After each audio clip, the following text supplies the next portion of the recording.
When a football team comes to a community, it's not just football games that are played on Thursday or Friday night. You really have a fiduciary responsibility in the community, and you hold a special role in relationship. It's not just water cooler conversations after the game, but it's the impact on young people. And I can assure you that we appreciate and respect that responsibility, and it's something that's very important to us. Bill Hambrick, who's not here today, who is the founder of the league that Paul mentioned, first said to me when we started this league, the best thing we can do is have an impact in young people's lives, both in our players and the people that come to watch our games. And that's really what he was interested in. It wasn't how much money can we make on this project. And I think you'll see, consistent with the messaging of the UFL, that that's a lot of what we're about. And we know that we've got to earn that in this community, but it's something that we really want to embrace, and it's something that we really want to do. In high schools and other markets that we've been in, we've made contributions to bring high school football games back. The mayor mentioned one of the programs we're going to do in high schools here, but there'll be a lot of other things that you're going to see, not only our players, but our players' wives and our coaches' wives participating in as well. So with that, I think that we will probably take questions if there are any. I do have one presentation that I'd like the coach to make to the mayor. It is a game ball, and just so he can put that and have the first official Sacramento game ball on his desk, and you can autograph that for him.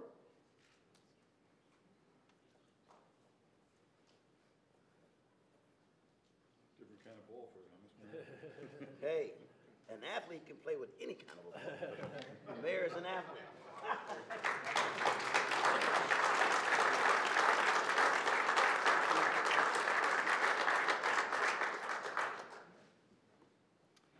As the Commissioner said, we're going to have questions from the floor now. And if you could please state your name and your media affiliation first. And Kat will bring this microphone to you. We need to ask the questions through the microphone for our on-site web streaming purposes. And feel free to ask questions to any of the four people up at the table. Thank you.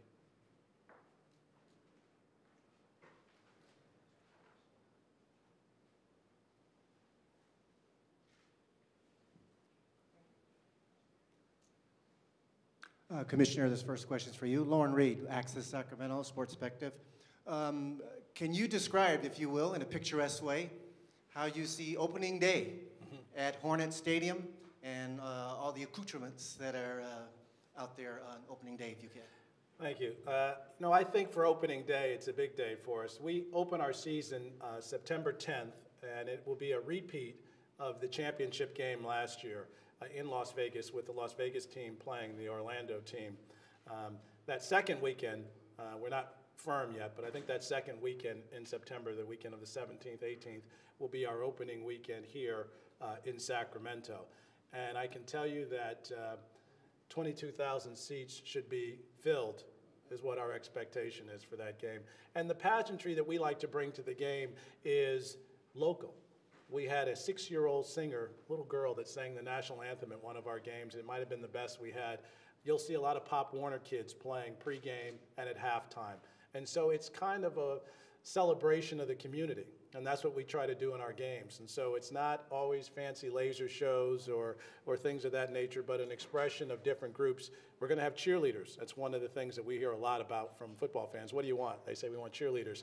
So we're going to have cheerleaders, and we're going to have cheerleading girls participating. And so they're going to have camps, and the girls are actually going to do cheerleading for us at halftime at our games. And so, you know, it's a fun environment. Usually what you see are a bunch of little boys running back and forth in the stadium and playing football, and it's a fun time.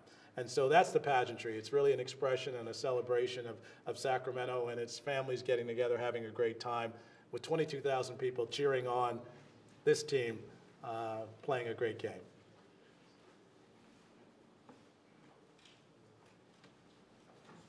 Bob Moffitt, KFBK Radio here in Sacramento. As far as the players go, do you already have an idea of who you're going to have? Are there open tryouts? What's the plan for developing the teams in the league? You know, the exciting thing is we have some players we know are going to be back from last year's team. They paid the price, and they're going to do that. But we know in the National Football League, college football, there's always going to be some new players. We're going to have some open tryouts here, and that's going to be exciting. I think that we'll start advertising. It'll be May the 15th. We'll have it at one of the probably one of the community colleges, maybe one of the high schools.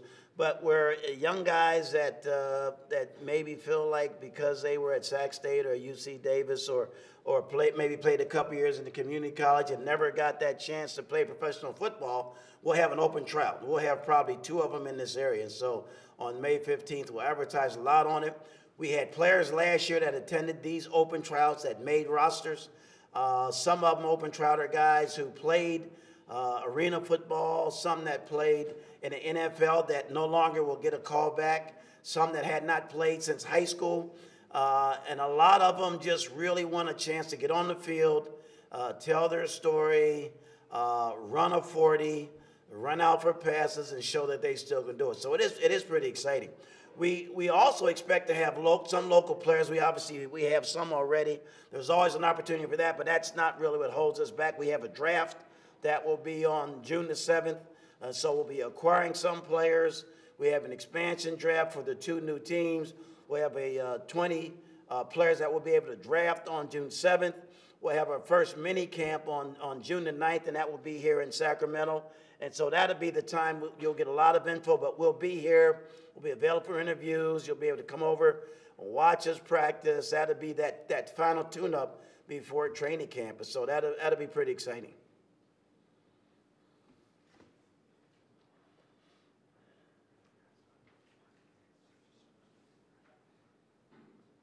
Question for Coach Green. First of all, welcome to Sacramento again. It's great to have someone with so much class. Thank you. Joining all of the folks here from Sacramento that have so much great class. Thank you. As well. So welcome to Sacramento.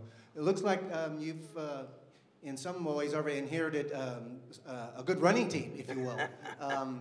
Can you describe with what you would do with your footprint on the Sacramento team in terms of the style of play that fans can expect, please? Well, we'll use the same system that we used when we were at the Minnesota Vikings and really even Arizona Cardinals. That has been extremely successful. It's a balanced attack.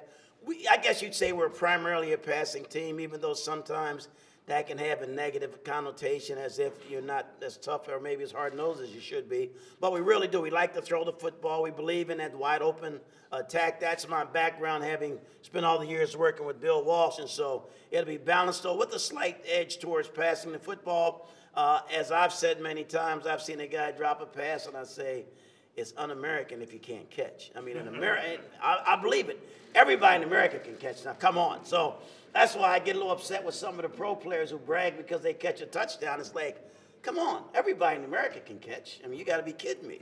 So we'll throw a lot of pitching, and a lot of catching.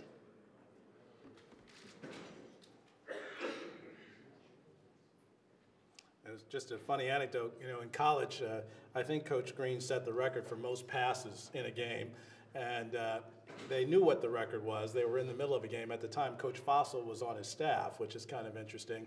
And they were just 2 passes short of setting the NCAA record for most passes in a game.